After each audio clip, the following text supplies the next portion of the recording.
Nah, hari ini kita akan launching buku yang baru ini, saudara ya. Sebenarnya saya menulis buku ini bukan untuk hebat-hebatan, tetapi karena kepedulian atau keresahan yang saya miliki dan kita semua miliki sebagai gereja, karena melihat seringkali begitu banyak gereja, begitu banyak hamba Tuhan yang memfokuskan message-nya kepada mujizat. Padahal mujizat seperti tadi yang saudara lihat di video singkat itu, mujizat itu hanya tanda yang menunjukkan kepada sebuah destinasi. Seringkali berita-berita tentang mujizat, terobosan, berkat, atau apapun yang menjadi fokus kekristenan. Tetapi kalau sampai itu menutupi berita utama Injil, sehingga Yesus Kristus yang merupakan mujizat yang terbesar, itu tertutupi, maka sebenarnya kita sedang salah tujuan. Itulah sebabnya kita sampai ada panahnya Beyond the Miracles, ya, melampaui mujizat-mujizat yang saudara alami atau yang sedang dikumandangkan di banyak-banyak message di mimbar-mimbar gereja. Sebenarnya kita melihat destinasi sesungguhnya, tujuan sesungguhnya adalah pribadi Yesus Kristus. Amin, saudara. Itulah sebabnya hari ini kalau saudara beli dan ada kaosnya dan yang lain-lain, itu semua bukan untuk hebat-hebatan atau apa. Kita semua keuntungan ini gak ada satu peser pun yang masuk ke kantong saya ataupun untuk gereja, tetapi sebenarnya semuanya disumbangkan untuk gospel centered movement, terutama church planting movement yang melalui City to City Indonesia yang merupakan bagian dari Redeemer City to City.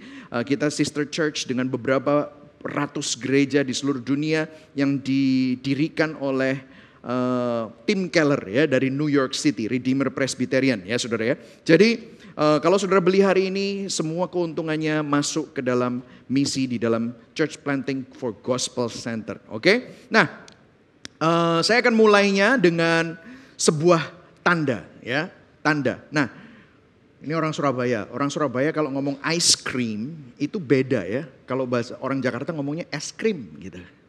Enteng. Kalau orang yang Surabaya ngomong es krim apa? Es krim.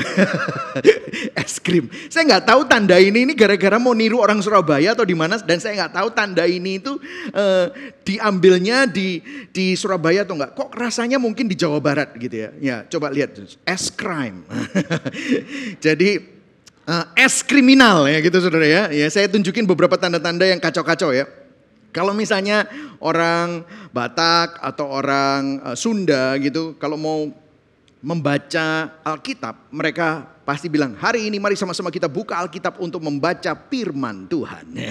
Ada teman saya namanya Alvin, itu kalau di Sunda dipanggilnya Pak Alvin gitu saudara ya. Nggak tahu apa yang terjadi dengan fried chicken, tetapi kalau di Sunda ini mungkin modelnya seperti ini, pret chicken gitu saudara ya. Ini kalau sekarang saya nggak ngerti kok jadi pret gitu ya. Terus chickennya salah lagi nulisnya gitu saudara ya. Nah, saya nggak tahu ini kalau saudara pergi ke salon ada rias pengantin, sanggul, tapi saya nggak tahu apa ini yang ketiga ya. Kok bisa ada Faisal itu apa maksudnya? Oh facial ya facial tapi jadi Faisal gitu saudara ya. Cream bath sama cuci blow. Ya saudara ya. Servis HP zaman dulu ya, software, hardware, no sinyal, mati total, blank CD, mic mati, speaker mati. Nah ini lucu, keypad macet, terus hang gitu ya. Ternyata kalau saudara butuh jodoh, saudara bisa pergi ke Indomaret untuk mendapatkan free wife ya saudara ya. Dan ini juga bukan hanya orang-orang swasta, tetapi pemerintah pun juga membuat sesuatu yang salah kaprah ya. Maksudnya itu jauhi narkoba, bukan menyembunyikan narkoba gitu saudara ya. Ini high drug gitu malah ya, menyembunyikan narkoba ya. Jadi saudara perlu tahu ya, ini semua sign yang saya tunjukkan. Nah, waktu saudara datang ke sini, kalau saudara dari barat mau belok ke Bintang di Pongo, saudara akan melihat tanda itu. Saudara nggak akan parkir di pinggir jalan Maijen Sungkono dan saudara nggak akan duduk untuk mengikuti kebaktian di bawah tanda Gibeon Church masih 300 meter. Kenapa? Karena tanda ini hanya menjadi penunjuk arah kepada tujuan yang sesungguhnya, destinasi sesungguhnya. Sama juga kalau saudara di mall dan saudara ketemu sama toilet, atau restroom, saudara nggak akan kencing atau buang air besar di bawah tanda tersebut. Betul ya saudara? Itu akan merupakan suatu kebodohan. Kenapa? Saudara akan lihat panahnya kemana. Karena tanda, mujizat, bahasa Inggris dari mujizat adalah signs. Signs itu menuju kepada sesuatu atau seseorang. Itulah sebabnya kalau saudara baca di Yohanes 20, yaitu kitab Yohanes yang akan kita bahas beberapa minggu ke depan, itu di akhir dari kitab Yohanes dikatakan, tetapi, baca sama-sama yuk, 1, 2, 3, tetapi semua yang tercantum di sini telah dicatat, koma, supaya apa? Kamu percaya bahwa Yesuslah Mesias anak Allah. Terus, dan supaya kamu oleh imanmu memperoleh hidup dalam namanya. Jadi semua. Gak ada satupun mujizat Yesus itu sebenarnya hanya untuk memenuhi kebutuhan orang yang terima mujizat. Saya ulang, semua mujizat yang dilakukan oleh Yesus Kristus termasuk sama Tuhan untuk dilakukan kepada hidup saudara itu bukan semata-mata hanya untuk memenuhi kebutuhanmu atau kebutuhan orang yang menerima mujizat. Tetapi ada dua supaya di sini. Yang pertama, supaya kamu apa? Percaya bahwa Yesuslah Mesias, anak Allah, sang juru selamat. Ternyata tanda itu merujuk kepada pribadi. Dan yang kedua, supaya kamu oleh imanmu memperoleh hidup dalam namanya. Nah, hidup di sini ada yang menarik saudara, karena di dalam bahasa Yunani itu ada 3 saudara. Nah, di sini bukan bios dan bukan suke. Nah, saya tunjukkan 2 dulu. Hidup itu ada 3. Bios, yaitu akar kata biologi. Bios itu bicara tentang jasmani. Nah, ini kebanyakan yang dicari orang. Di Matius 6 dan dikatakan, janganlah kamu khawatir akan apa yang kamu makan, kamu minum, apa yang kamu pakai. Nah, ini bios. Sandang, pangan, papan. Rumahmu di mana? Makanmu apa? Bajumu merek apa? Rumahnya di daerah mana? Sekolahnya di mana? Nah, kan gitu kan? Itu menjadi status sosial. Bukan ini, imanmu itu bukan untuk memperoleh ini. Karena tiap kali kalau orang Kristen bilang hidup, wah, Yohanes 10 ayat 10. Yesus datang, aku datang untuk memberikan hidup yang berkelimpahan. Wah, hidup. Itu selalu bicara tentang berkat. Selalu konotasinya, orang Kristen berpikir itu konotasinya adalah hidup yang berkelimpahan, itu materi. Rumahnya, emas batangan dan yang lain-lain ya saudara. Tetapi hidup di sini bukan bios. Yang kedua, suke. Suke adalah akar kata dari psikologi. Nah, psikologi itu bicara tentang kedamaian, kebahagiaan, ya, ketentraman. Itu bagus gak? Bagus, tetapi bukan itu yang dipakai. Karena saudara, ada begitu banyak orang meskipun punya banyak bios, sukenya juga gak dapat. Ternyata hidup di sini bicara tentang zoe. Zoe itu hanya Alkitab yang bicarakan, yaitu hidup yang bersama dengan Tuhan. Hidupmu, minggu lalu kalau saudara ikut Alfa dan Omega, saudara akan tahu bahwa hidup kita diciptakan untuk kemuliaan Tuhan. Hidupmu itu diciptakan untuk zoe, hidup untuk Tuhan, dari Tuhan, oleh Tuhan, untuk kemuliaan Tuhan. Nah, di sini waktu kamu lihat mujizat, kamu lihat bahwa imanmu itu bukan untuk yang sandang pangan papan, bios itu tadi. Bukan hanya untuk cari kebahagiaan dan ketentraman. Seperti tadi salah satu leader kita, Robi, menceritakan tentang dia dulu belajar karena takut hukuman atau supaya motivasi untuk dapat berkat. Bukan itu. Jadi hidupmu bukan cuma hanya bios dan suki, tetapi kembali kepada Tuhan, kepada original design yang sesungguhnya. Nah, itulah sebabnya di Yohanes 21 ayat 25, ini adalah ayat yang terakhir dari kitab Yohanes, masih banyak hal-hal lain lagi yang diperbuat oleh Yesus, tetapi jikalau semuanya itu harus dituliskan satu persatu, maka agaknya dunia ini tidak dapat memuat semua kitab yang harus ditulis itu. Karena itu kitab Yohanes hanya mencantumkan 7 mujizat Yesus, karena ada makna Injil di balik 7 mujizat Yesus itu. Mengapa 7? 7 adalah angka sempurna. yang menunjukkan kesempurnaan Yesus, kesempurnaan keilahian Yesus, kesempurnaan kemanusiaan Yesus. Tetapi bukan cuma hanya itu, kesempurnaan dari rencana penebusan Allah melalui pribadi Yesus Kristus. Jadi kalau saudara baca semua mujizat Yesus, itu sebenarnya untuk menyatakan siapa dirinya. Amin saudara ya. Itulah sebabnya jangan gagal paham, jangan salah kaprah. Saya berdoa supaya kita semua bisa mendapatkan esensi yang sesungguhnya. Nah sebenarnya buku ini akan menjelaskan 7 mujizat. Ada juga tambahan, saya juga bicara tentang pandemi. Dan bagaimana pandemi akan memaksa kita untuk memikirkan ulang mengenai apa yang menjadi hal yang penting dalam hidup kita.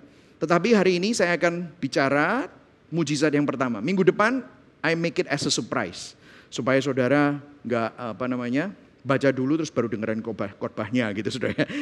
Sekali lagi kita akan mulai hari ini, kita akan membahas air menjadi anggur, yaitu mujizat atas perkawinan di Kana. Nah saya akan bicarakan 3 hal. Yang pertama situasinya seperti apa, akan ada makna-makna di balik situasi tersebut. Terus mujizatnya itu apa, sign-nya itu apa, kemudian signifikansi dari mujizat ini untuk menyatakan Yesus dalam hal apa. Ya kita akan baca sama-sama. Nah kita akan mulai yang pertama, situasinya seperti apa. Oke? Nah kita baca sama-sama Yohanes 2 ayat 1-2. Semuanya baca bersama dengan saya. 1, 2, 3. Pada hari ketiga ada perkawinan di Kana yang di Galilea, dan ibu Yesus ada di situ. Yesus dan murid-muridnya diundang juga ke perkawinan itu. Nah saudara, stop dulu sampai di sini. Kita nggak akan baca semua perikopnya. Kita baca sedikit demi sedikit dan kita akan bedah satu demi satu, oke? Nah, ibu Yesus ada di sana dan Yesus dan murid-muridnya diundang juga ke perkawinan itu. Nah, menurut beberapa tokoh-tokoh pakar teologi, ibu Yesus rupanya adalah bagian dari panitia. Mungkin karena yang menikah itu adalah masih sanak saudara atau keluarga. Nah, saudara perlu tahu kalau ada pesta pernikahan di budaya Yahudi, itu bukan hanya pesta mempelainya, tetapi itu pesta keluarga.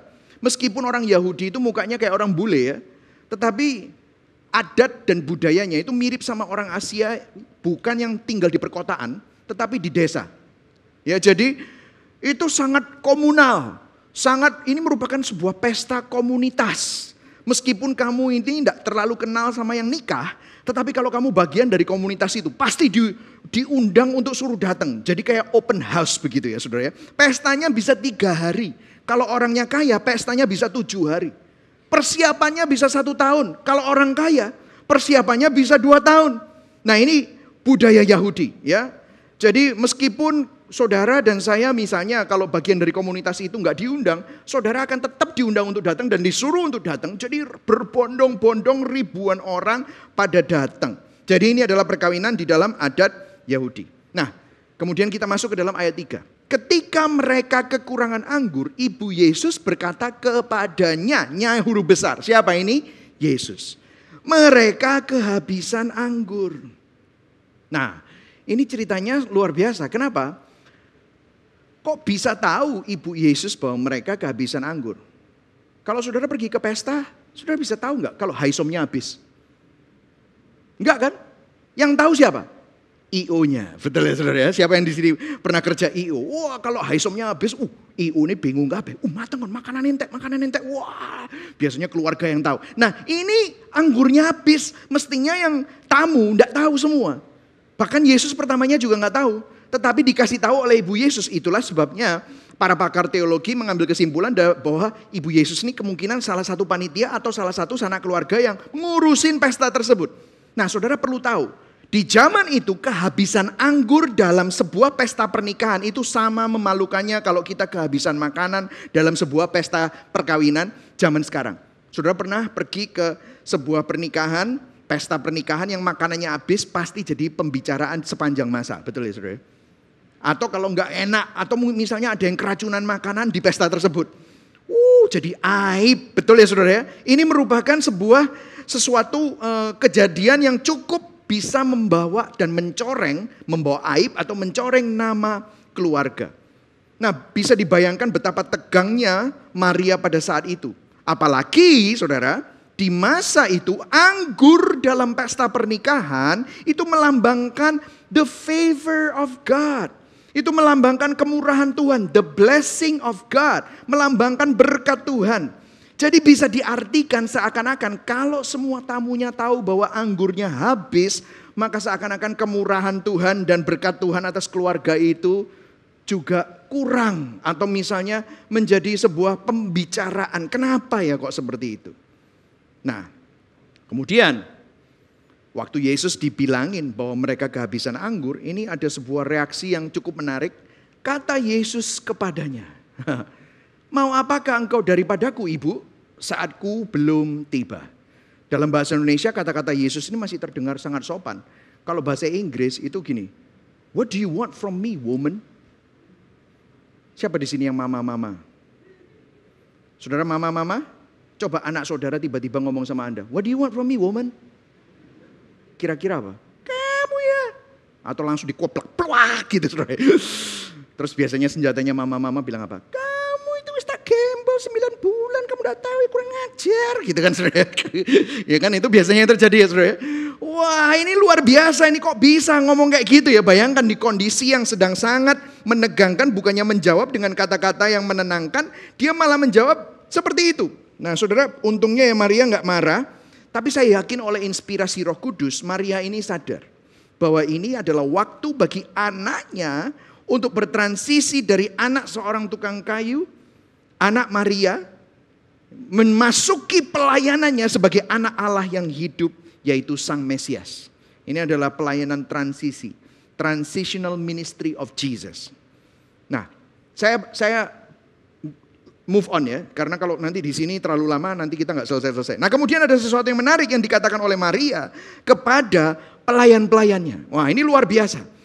Tetapi Ibu Yesus berkata kepada pelayan-pelayan, apa yang dikatakan kepadamu buatlah itu.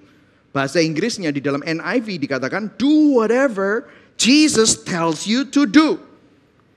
Apapun itu, seaneh apapun itu, do whatever he tells you to do. Nah ini menarik saudara. Ini bukan makna dari mujizat Yesus, tetapi kita perlu berhenti sejenak dan mengambil pelajaran dari sini ya saudara.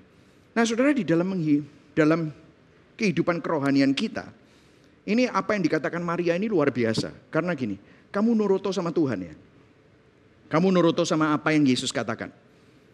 Jangan punya ide sendiri.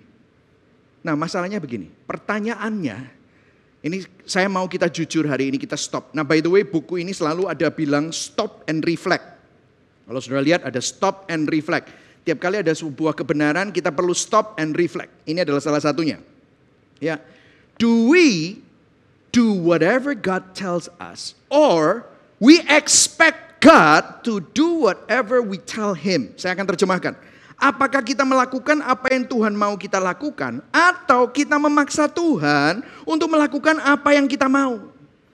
Seringkali kita ini hidup kayak gini, banyak dari kita berdoa, kita meminta dengan sangat agar doa tersebut dikabulkan. Bahkan seakan-akan memaksa Tuhan supaya mengabulkan doa itu dengan cara-cara rohani bahkan. Wah ini sekarang di bulan Januari, Februari adalah bulan-bulannya orang-orang puasa. Betul ya saudara? Banyak gereja-gereja melakukan banyak puasa. Tetapi saya sedih kadang-kadang. Saya mendengar begitu banyak message-message yang bilang kalau kamu mau terobosan dari Tuhan maka kamu puasa. Kamu akan mendoakan supaya Tuhan memberikan dan mengabulkan kepada kamu. Loh kamu kalau puasa supaya Tuhan mengabulkan doamu, sebenarnya kamu gak peduli sama Tuhan. Kamu itu lebih cinta sama apa yang kamu doakan daripada sama Tuhan sebenarnya. Apakah kita memaksa Tuhan? Atau kalau enggak kita ngomong begini sama Tuhan, Tuhan kalau engkau benar-benar Tuhan, wah gitu ya. Aku enggak makan aku enggak makan. Tunjukkan bahwa engkau adalah benar-benar Tuhan yang dahsyat. Wah, seakan-akan Tuhan itu kalau kita enggak ngaku bahwa Tuhan itu dahsyat, terus Tuhan, masa ya aku ini bukan Tuhan, tak gitu. Masa gitu Tuhan? Itulah kita. Ya kan? Kita sangat insecure kalau teman kita atau sahabat kita nggak even like post kita. Kenapa sih kamu kok nggak like postku itu? Kenapa? Gitu. Ya kan? Kita insecure. Tuhan nggak seperti itu. God is God. Dia nggak butuh puasamu. Halo. Seringkali kita melakukan proyek ketaatan agar Tuhan mau menjawab doa kita, padahal kenyataannya sebenarnya kita lebih peduli sama agenda kita sendiri daripada taat sama Tuhan. Ini kita perlu bertobat, saudara. Dan kita perlu jujur untuk menjawab. Apakah kita memakai Tuhan untuk hidup kita atau kita mengizinkan Tuhan yang memimpin hidup kita? Betul nggak, saudara? Ketaatan itu, saudara, seringkali orang bilang, kamu perlu bayar harga untuk taat supaya Tuhan melakukan sesuatu buat kamu. Pernah dengar seperti itu? Kata-kata bayar harga. Orang Kristen tuh perlu bayar harga. Let me tell you, 1 Korintus 6 ayat 19-20. Karena hargamu, orang berdosa, sudah lunas dibayar. Siapa yang membayar? Yesus Kristus. Yang bayar harga itu bukan kita. Yang bayar harga itu Yesus Kristus di atas kayu salib. Untuk menyatakan kasihnya. Dia bayar harga. Dia mestinya tidak harus mati. Tetapi dia bayar harga yang termahal. Dia bukan kirim malaikat, dia bukan kirim hambanya untuk mati buat dia. Tetapi dia kirim dirinya sendiri untuk mati buat saudara dan saya. Jadi kalau kita taat itu bukan bayar harga. Kalau kita melihat kebaikan Tuhan, kesetiaan Tuhan, kasih Tuhan, taat itu dengan sendirinya akan keluar. Oh iya Tuhan, kamu sudah buktikan begitu luar biasa. Kalau engkau suruh aku melakukan sesuatu, itu bukan bayar harga. Saudara dan saya menghidupi iman. Yang setuju katakan amin. Yang setuju katakan yes. Amin, saudara. Itu, saudara. Jadi kita ini pakai Tuhan atau Tuhan yang memimpin hidup kita. Ketaatan adalah respon yang logis, yang lumrah sebagai seseorang yang sudah menerima kasih karunia dan yang menghidupi anugerah. Jadi hari ini, saudara, kita perlu reflect. Kalau saudara masih, ya ini kan minggu lalu juga udah dibahas ya di Alfa dan Omega. Apakah kita menjadikan Tuhan sarana atau Tuhan tujuannya? Dan yang lain itu adalah alat. Ya. Oke. Ini nanti kita bisa tabelkan, kemudian kita kembali ke ceritanya. Nah, ceritanya di sini mulai makin seru. Karena dari sini kita bisa melihat ternyata motivasi dari yang punya pesta itu apa. Kita bisa lihat petunjuknya. Di Yohanes 2 ayat 6, di ayat yang ke-6, di situ ada 6 tempayan yang disediakan untuk pembasuhan menurut adat orang Yahudi, masing-masing isinya 2-3 buyung. Nah, saudara, kata-kata Indonesia kurang jelas menjelaskan 6 tempayan. Tetapi bahasa asli Yunaninya itu dengan jelas mendeskripsikan tempayan. Nah, saudara, tempayan kita akan langsung mikirnya apa? Tempayan itu ada macam-macam materinya. Ada yang tanah liat, ada yang keramik. Ya. Nah, tanah liat itu kalau saudara lihat itu dari tanah liat terus dibentuk jadi tempayan, dikasih coating, dipanasi, dibakar, dikasih coating, mengkilap, indah. Tetapi harganya itu paling $7 kalau dalam kurs zaman modern sekarang, $10 gitulah. Masih normal tempayan, apalagi ini untuk pembasuhan orang yang mau masuk rumah itu kotor tangannya, kakinya karena mereka itu jalan kaki atau naik keledai, naik unta, naik kuda, makanya kotor. Makanya mereka sebelum masuk ada karpet dan yang lain-lain, mereka perlu cuci kaki, cuci tangan dan itu ada tempayannya. Nah, tapi di sini yang menarik adalah kok bukan tempayan tanah liat, tetapi tempayan stone water jars. Itu bentuknya seperti ini. Nah, ini of course gak seperti ini mungkin ya dulu ya.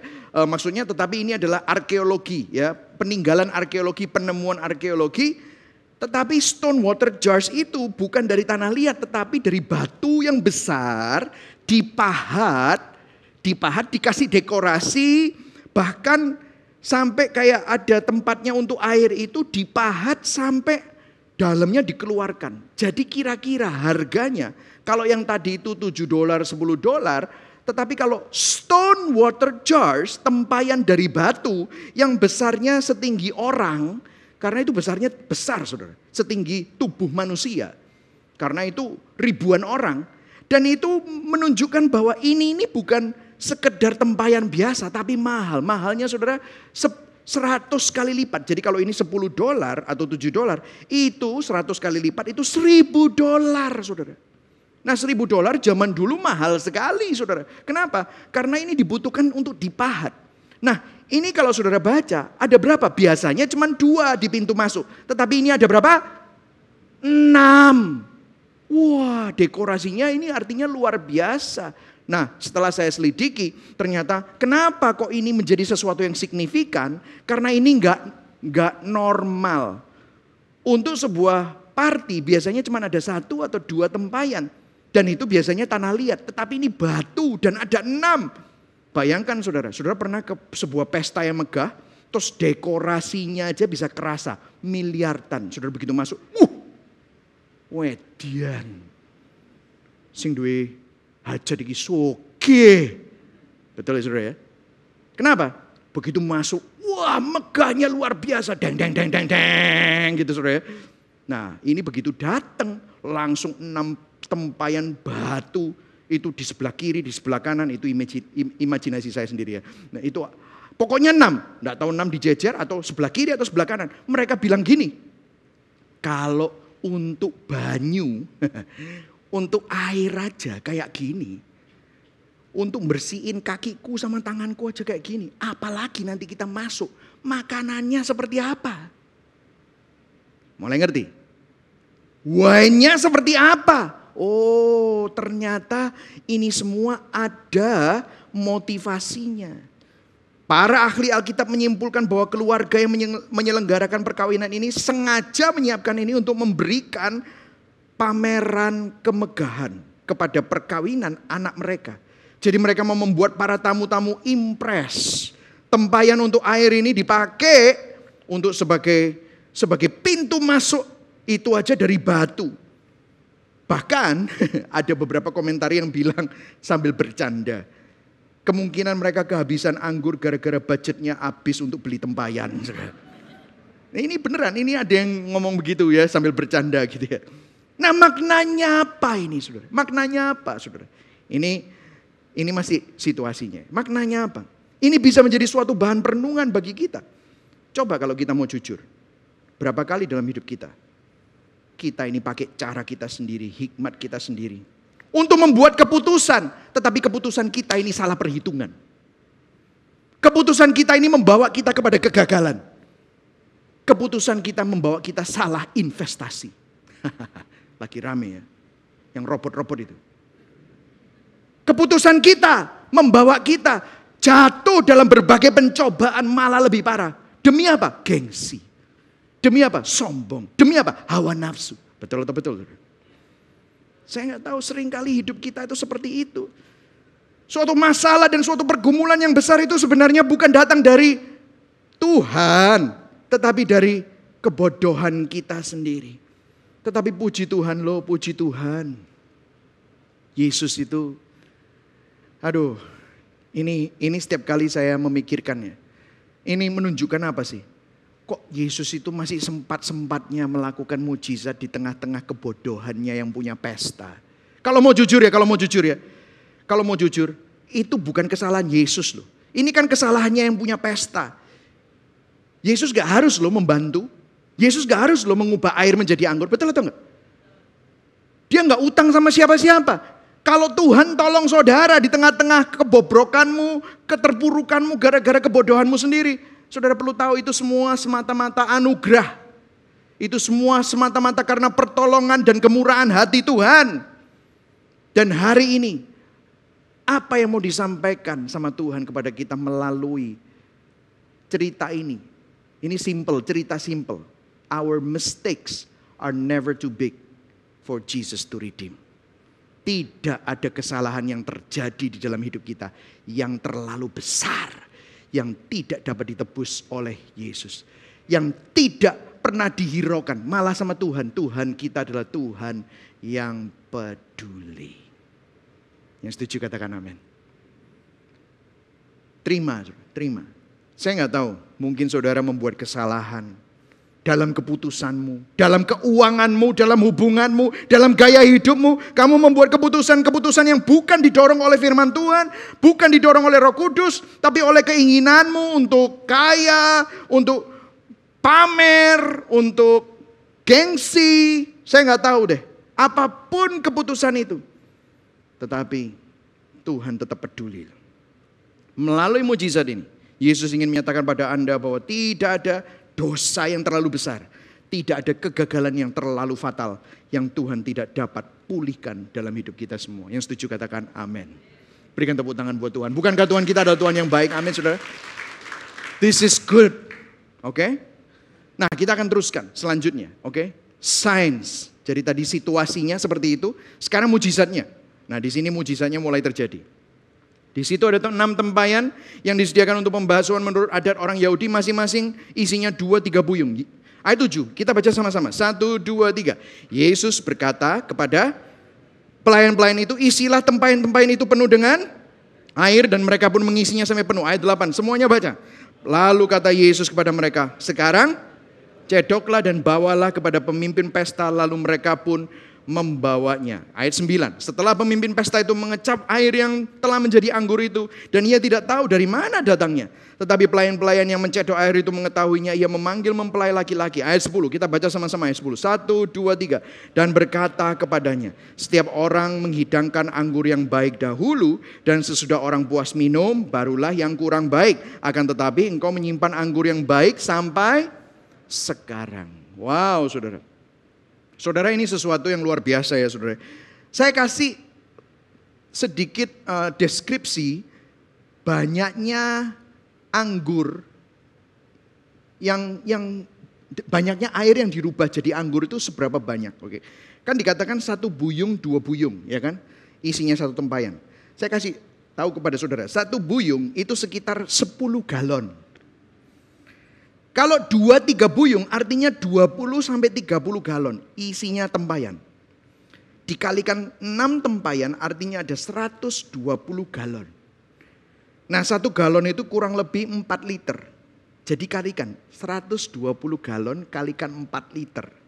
Artinya di situ ada 480 liter wine. Ini yang suka wine matanya gitu. Saudara tahu 1 botol wine berapa mililiter? Ini pertanyaan jebakan ini. Saya suka wine ya. 750. Saya pikir nanti ada 750, nggak ketahuan. Ya, 750. Jadi kalau 480 ribu mililiter dibagi 750, itu lebih dari 600 botol wine. Sampai medet, saudara. Ini nggak habis-habis. Disuruh isi penuh, kira-kira mujizat ini dahsyat gak? Dahsyat. Makanya sampai bingung yang punya yang pemimpin pesta. Loh, ini enak sekali nih wine-nya. Biasanya orang minum sampai puas, sampai agak-agak tipsi-tipsi, terus habis itu dikasih wine yang murahan juga nggak peduli, diminum aja. Pokoknya yang penting warnanya podo abange gitu ya, sama merahnya gitu ya. Udah diminum aja gitu ya. Nah, tetapi ini loh kok yang lebih enak ya. Nah, saya akan kembali ke ayat ini nanti, yang pasti salah satu maknanya. Tetapi gini, kita bisa ambil sesuatu dari ini dan kita akan masuk ke makna sesungguhnya. Dengarkan saya. Kenapa ini mau ditunjukkan melalui ayat Alkitab? Dengarkan saya. Bagi saudara yang ada di dalam Kristus, seiring berjalannya waktu, semakin kita bisa mengecap manisnya kasih Tuhan dan kebaikan Tuhan di dalam kehidupan kita. Amin, saudara. Semakin lama semakin manis. Mungkin saudara bilang, Pak, tapi awakku loh, semakin lama semakin tuwek, gak semakin manis, Pak. Awakku kaku kabeh, badanku sakit semua. Memang firman Tuhan juga bilang gini, tubuh kita semakin merosot.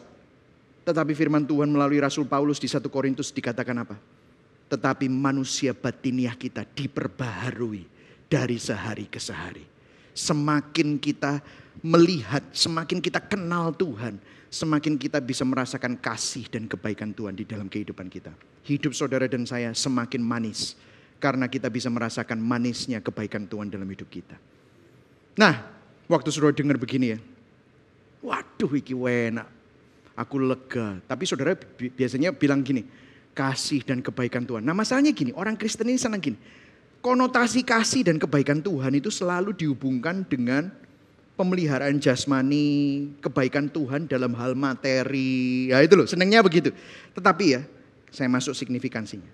Apa yang mau dikatakan Tuhan melalui mujizat ini? Saudara dengarkan saya, kita kembali. Di ayat yang ke-6 kan dikatakan begini. Di situ ada 6 tempayan yang disediakan untuk pembasuhan menurut adat orang Yahudi. Nah, tempayan dalam kisah ini digunakan untuk pembasuhan menurut adat orang Yahudi. Biasanya kita miss begitu saja.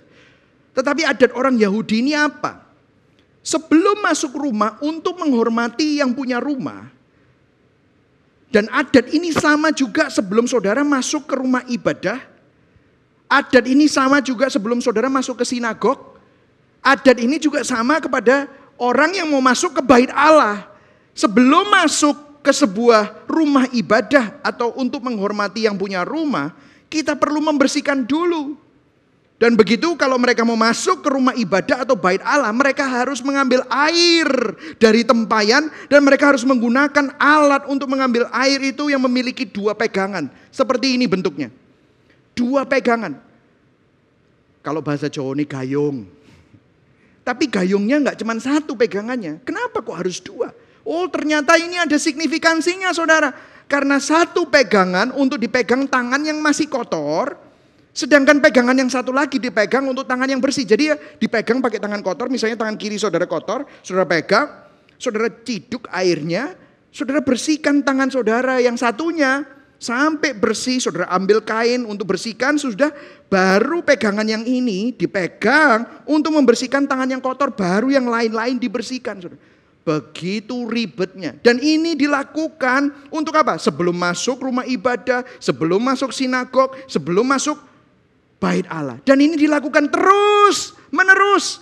Setiap kali saudara habis keluar mau masuk lagi, harus melakukan ini lagi. Ini menunjukkan bahwa ritual-ritual agama, usaha manusia untuk membersihkan dirinya tidak akan cukup. Ia harus melakukannya berulang-ulang. Tiap kali dia hendak datang kepada Tuhan, dia harus membersihkan dirinya secara lahiriah. Makanya ada beberapa agama kalau saudara mau doa, saudara harus ngapain? Saudara harus bersihkan semua. Bersihkan semua. Kenapa? Karena ini menunjukkan, aduh aku orang berdosa, aku akan ketemu dengan Tuhan yang kudus. Dan itu apakah bisa membersihkan? Tidak. Itu hanyalah simbol, itu hanyalah ritual untuk mengingatkan kamu bahwa kamu tidak akan pernah cukup bersih. Karena apabila orang itu berbuat dosa lagi menurut adat Yahudi, maka ia harus keluar lagi, datang kepada imam, bawa korban bakaran, domba yang tidak bercacat dan tidak bercela. Domba itu harus disembelih, darah domba itu harus dicipratkan untuk melambangkan orang yang berdosa itu mengalihkan dosanya kepada domba. Sedangkan ketidakbercacatan dan ketidakbercelaan dari domba itu didoakan imam, transfer kepada orang yang berdosa tadi. Dan itu dilakukan berulang-ulang. Dan kalau dia mau masuk ke rumah ibadah lagi, harus pakai air lagi. Pegang tangan kotor 1, bersihkan tangan kotor.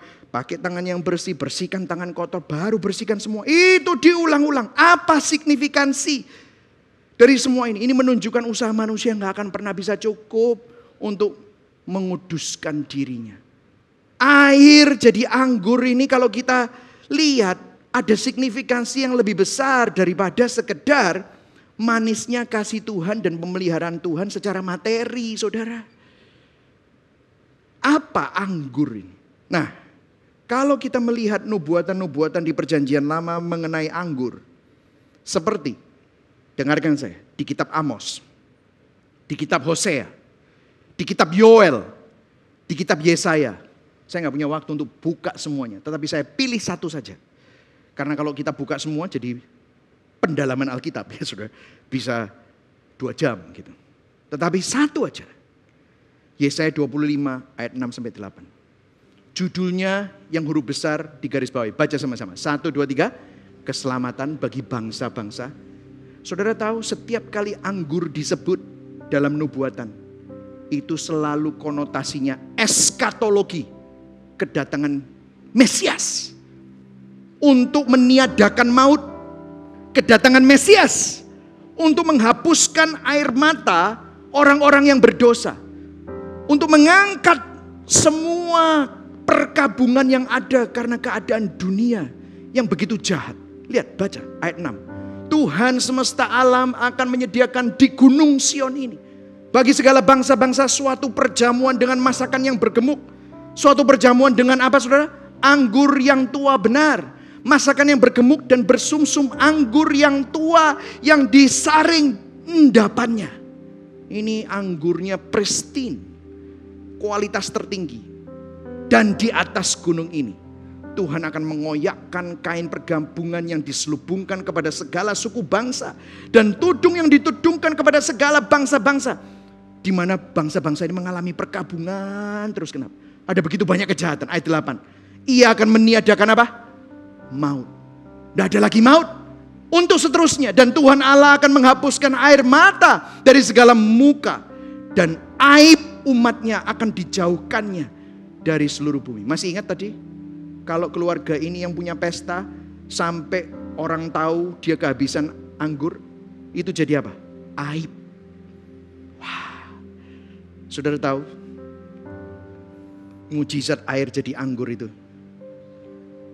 menunjukkan siapa dirinya. Yohanes 15, Yesus berkata apa? Yohanes 15, kita baca sama-sama. Siapa? Kata-kata dia siapa? Apa? Akulah pokok anggur. Terus, dan kamulah ranting-rantingnya.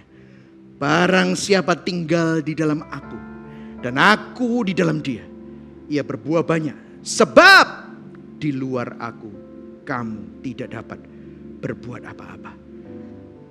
Kalau melalui air, usaha manusia, ritual-ritual manusia berusaha untuk membuat dirinya berkenan sama Tuhan, dan itu tidak akan pernah cukup.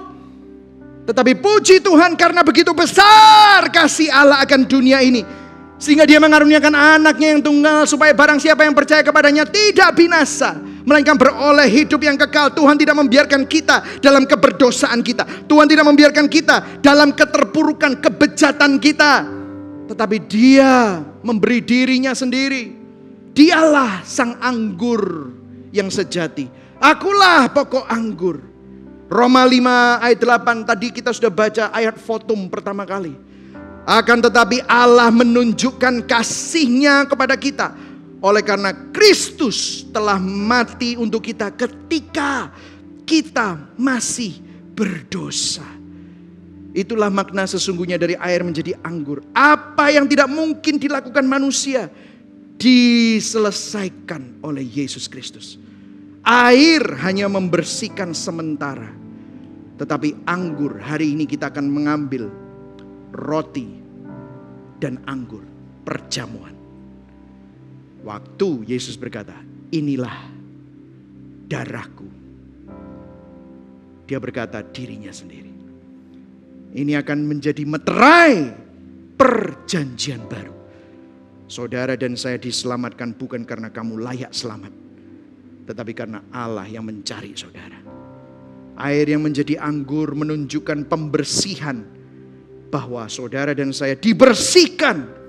Kristus mengubah apa yang menjadi aib saudara dijadikan sebuah cerita anugerah. Dia melakukan pembersihan secara total. Dia ampuni dosa saudara, dia berikan kebenarannya. Kalau dulu yang bersih ketemu sama yang kotor, yang bersih jadi kotor, betul gak? Kalau dulu yang najis sama yang kudus bersentuhan, maka yang kudus ini jadi najis. Tetapi yang paling mulia, yang paling kudus justru ada di kayu salib, menanggung dosa saudara dan saya, supaya saudara dan saya yang bejat, yang najis, yang kotor dijadikan putih bersih seperti salju, dijadikan kudus, dijadikan benar. Ada sebuah ayat di Amsal. Ayat ini dulu saya waktu baca ini gak pernah ngerti. Waktu saya ngerti tentang doktrin total depravity, manusia itu tidak bisa benar. Tapi kenapa ayat ini berkata, tetapi jalan orang benar itu seperti cahaya fajar yang kian bertambah terang sampai rembang tengah hari. Mana ada orang bisa tambah lama tambah benar kalau di luar Tuhan? Tidak ada. Karena ini bicara bagaimana mungkin jalan orang benar makin lama bertambah terang. Nggak mungkin. Ini hanya bisa digenapi di perjanjian baru. Di 2 Korintus 5 ayat 17. Barang siapa yang ada di dalam Kristus, dia adalah ciptaan yang baru. Saudara dan saya, hati saudara dikasih dari hati yang keras. Jadi hati yang lembut. Hati yang bebal, memberontak. Jadi hati yang taat. Kok bisa? Bukan motivasi lagi. Bukan ketakutan lagi. Tetapi kebenaran Kristus. Anugerah Kristus, kasih Kristus itu dicurahkan dalam hidup kita. Makanya Injil bukan untuk membuat orang baik jadi makin baik atau orang jahat jadi baik, tetapi orang mati jadi hidup. Yang setuju berikan tepuk tangan buat Tuhan kita. Amin saudara. Inilah Injil. In Christ, our righteousness, kebenaran kita. Di dalam Kristus kebenaran kita absolut. Pasti, katakan sama-sama pasti. Pasti. Progresif itu artinya apa? Diaplikasikan terus menerus. Gak pernah habis saudara. Masih ingat tadi saya bilang? Manusia batiniah kita diperbaharui terus menerus dari sehari ke sehari. Dan eternal. Kekal, katakan sama-sama kekal. Kekal. Artinya apa? Kalau hari ini saudara adalah orang benar, maka untuk selama-lamanya saudara orang benar. Dan saudara ingin hidup benar. Tidak bisa dicabut. Rencana Tuhan dalam hidup saudara tidak akan gagal. Amin saudara. Saya akan akhiri dengan ayat ini, Yohanes 2 ayat 10. Tadi kita udah baca. Setiap orang mengidangkan anggur yang baik dulu, sesudah puas minum, barulah yang kurang baik. Akan tetapi engkau menyimpan anggur yang baik sampai sekarang. Saudara, sebagai manusia, kita ini sering percaya sama banyak anggur lain. Betul gak saudara? Kita pikir itu anggur, tetapi sebenarnya itu bukan anggur. Apa itu? Pencapaian, pekerjaan, materi, penerimaan manusia, hedonisme. Kita pikir kita akan mendapatkan kepuasan. Kita pikir kita akan mendapatkan kedamaian dengan hal-hal itu. Tetapi semua anggur-anggur itu habis karena sifatnya fana, sementara. Karena itu hari ini, taruh kepercayaanmu kepada pokok anggur yang benar. Namanya Yesus. Pandang kepada Dia. Ingat akan apa yang Dia sudah lakukan. Jujur sama dirimu. Sering-sering bertobat di hadapan Tuhan. Karena di dalam Kristus, Dialah anggur kita yang terbaik. Anggur yang tidak akan habis. Bahkan akan membuat hidup kita selalu semakin manis. Anggur terbaik itu adalah adalah hidup yang ditebus di dalam Kristus. Saudara dan saya memiliki anggur yang tidak bisa digantikan, yaitu Kristus. Hidup yang ditebus di dalam Kristus. Mari sama-sama kita bangkit berdiri.